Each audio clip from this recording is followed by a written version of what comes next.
자, 제가 이번에 가지고 온 종목은 네이버와 카카오를 가지고 왔습니다.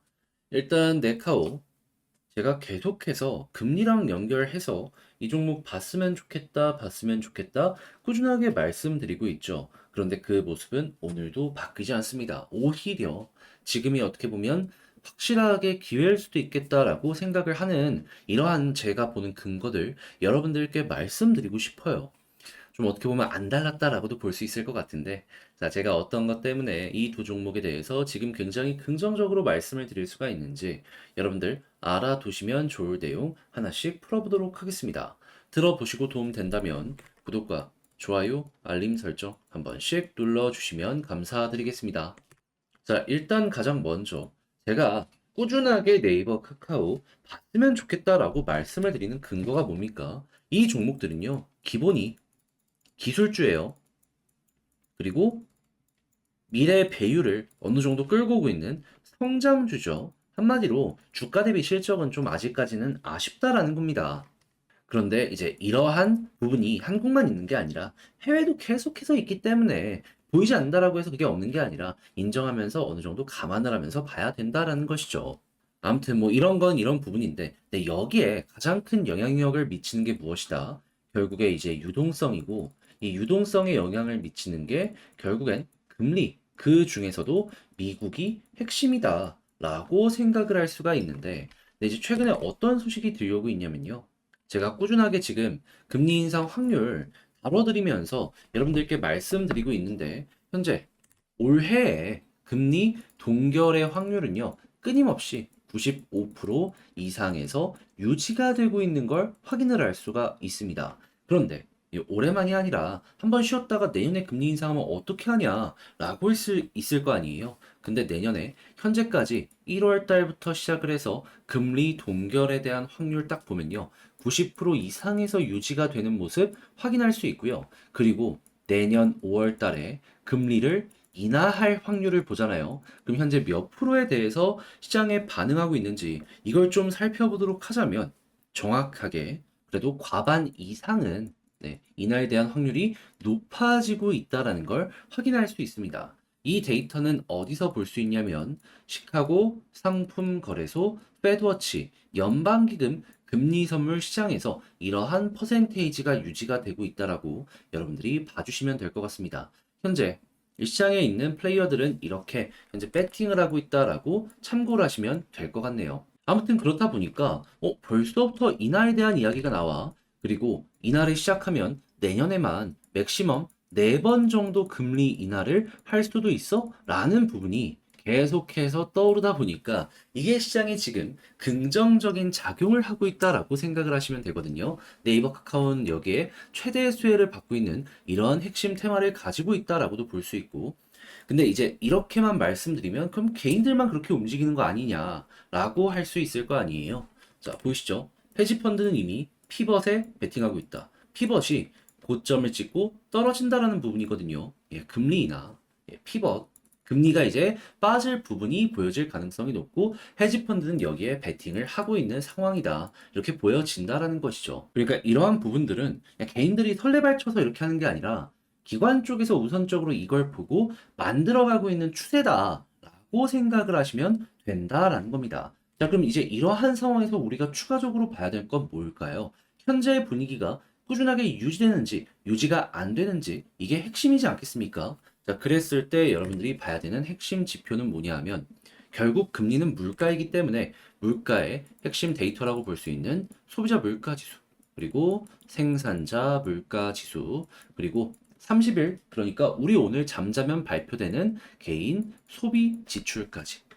그래서 이 세 가지가 이전 것보다 꾸준하게 떨어지는 모습이 보여지게 된다면 금리 인하에 대한 확률은 앞으로 더 높아지면 높아지지 떨어지진 않을 것이다라고 생각을 하시면 되겠습니다. 그래서 실제로 연준 이사들 같은 경우에도 지금 발언하는 것들을 살펴보면 이전에 매파적이었던 사람이 비둘기파적으로 바뀌든가 매파적인 스탠스를 유지를 하면서도 지표가 핵심이다. 라고 이야기를 하는 사람들이 많습니다. 그러니까 지표 안 좋을 가능성이 있기 때문에 우리는 비둘기파적이 아니라 매파적 스탠스를 꾸준하게 조금 더 유지를 해야 된다. 라고 밝힌다라는 거죠.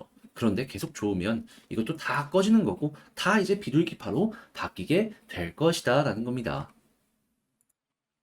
그래서 이러한 부분들 때문에 현재 성장주가 굉장히 좋고, 카카오랑 네이버 같은 경우에는 이런 부분 때문에 정말 정말 지금이 좋은 순간이구나 라고 생각을 할 수가 있는 거죠. 근데 이제 성장주가 네이버 카카오만 있는 건 아니고요. 제약바이오 이쪽도 결이 같잖아요. 그쪽도 관심 있으신 분들은 이 내용을 한번 이용해가지고 잘 써먹어 보셨으면 좋겠네요. 자, 아무튼 이런 상황이기 때문에 이 네이버 내년 영업이익 성장 마진율 개선 기대에 뭐 주가 숨고르게 하고 있다라고 하는데, 여기서 조금 더 이제 크게 생각을 하시면 좋을 것 같고요. 그리고 금리 인하라는 게 한 번으로 끝나는 게 아니라 이제 가능성적으로 내년에만 4번, 그리고 내후년까지 연결을 했을 때 지금 시장에서 보는 건 맥시멈 2.75, 그리고 조금 넉넉하게 말고 보수적으로 본다 3.75 얘기하고 있거든요. 그러면 이 부분까지 금리 인하가 계속되게 된다면 내년뿐만 아니라 내후년까지 증시도 쉬었다가 올라가고 쉬었다가 올라가고를 반복해서 끊임없는 우상향을 만들어 갈 것이다라고 생각을 하시면 될 것 같습니다. 당연히 네이버 카카오는 여기에 자극받아서 이렇게 올라가게 될 것이고요. 자, 그럼 이제 이런 상황 속에서 이를 이용해 현재 이제 그러면 한국의 다른 기관들은 또 어떻게 생각을 하고 있는지 실시간 데이터에 대해서 우리가 좀 보면 좋은데, 자, 바로 외국인 난리 났죠. 쉬어가는데 계속 삽니다. 그리고 개인은 꾸준하게 털리고 있어요. 자, 이건 모두 다 이러한 부분에 대해서 이들이 대장이고 소외되지 않을 것이다라는 확신이 있으니까 하는 이러한 수급이다라고 생각을 하시면 되고요. 카카오 역시 마찬가지다라는 걸 확인할 수 있습니다. 가격적으로 크게 변동이 없잖아요. 근데 개인만 털립니다. 이게 괜히 있는 그런 모습이 아니잖아요. 제가 이러한 내용을 조금 빨리 얘기하긴 했어요. 피벗에 대해서. 그래도 조금 빨리 얘기하긴 했어도 어느 정도 자리가 이렇게 되면서 지금 본격적으로 기대할 수 있는 순간이 왔다. 이 정도로 봐주시면 될 것 같습니다. 자, 그리고 단타하실 분들 같은 경우에는 240 돌파하면 480 이렇게만 보시면 될 것 같고요. 네이버 역시 이건 마찬가지고, 그게 아니라면은 금리 인하에 대한 사이클이 시작이 되었을 때 꾸준하게 홀딩을 해서 인하의 끝이 왔다라고 하면은 거기서 매도하는 것도 좋을 것 같습니다. 근데 이걸 왜 이렇게 보라라고 말씀드리냐면요. 몇 번이고 최근 몇 년 동안 비슷한 결의 모습이 보여지게 되었거든요. 대표적으로 2017년 이때 당시에 이제 얘는 많이 올라갔던 건 아니었습니다. 하지만 이 부분에서 금리 인하의 끝, 그러니까 고금리, 다시 저금리의 끝이라고 봐야 되겠죠. 저금리의 끝, 인상 시작한다 하고 이렇게 빠지는 모습이 보여지게 되었습니다. 자, 그리고 2020년에도 마찬가지로 이렇게 쭉 올라가다가 21년 중순에 이제 완전 0% 금리는 끝났고 이제 금리 인상 하겠다라고 얘기가 나왔거든요. 그게 여기였단 말입니다. 그리고 나서 어떻게 되었다? 네이버 카카오 쭉 빠지는 모습이 보여지게 되었다. 그러니까 이번에도 마찬가지로 금리 인하가 시작된다라고 하면은 올라가는 부분 생각하는 거죠. 그리고 나서 인하가 끝났다라고 하면은 그래도 이전보다는 저금리에서 유지가 되는 것이기 때문에 과거처럼 폭락은 아니겠지만 그래도 어느 정도 이제 쉬어가는 템포 이런 게 보여줄 수 있다라는 건 감안을 하시면서 보시면 좋을 것 같고요.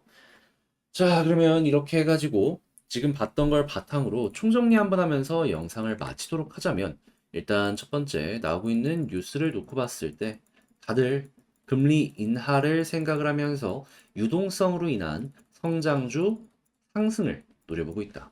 그랬을 때 시장에서 보는 그 시작점은 내년 5월인데 선반영에 대한 이야기는 그전부터 꾸준하게 나올 수밖에 없고, 여기에 영향을 미치는 건 제가 아까 말씀드렸던 3대 경제 지표이기 때문에 이거 꾸준하게 결이 유지되는지 보시면 될 것 같고요. 자, 이런 부분들 때문에 지금 이 순간에도 수급적으로 봤을 때 개인들 털리고 나머지에서 매집 굉장히 적극적으로 하고 있고, 그리고 이 상황에서 이제 계속해서 올라가기 시작한다면 인하 때문에 올라가는 거니까 편안하게 보고 있다가 금리 인하의 끝이 보여진다라고 한다면 거기서 매도를 하시는 거 괜찮을 것 같습니다. 그러니까 하나의 사이클을 먹는다라고 생각을 하면서 접근을 하는 것이죠.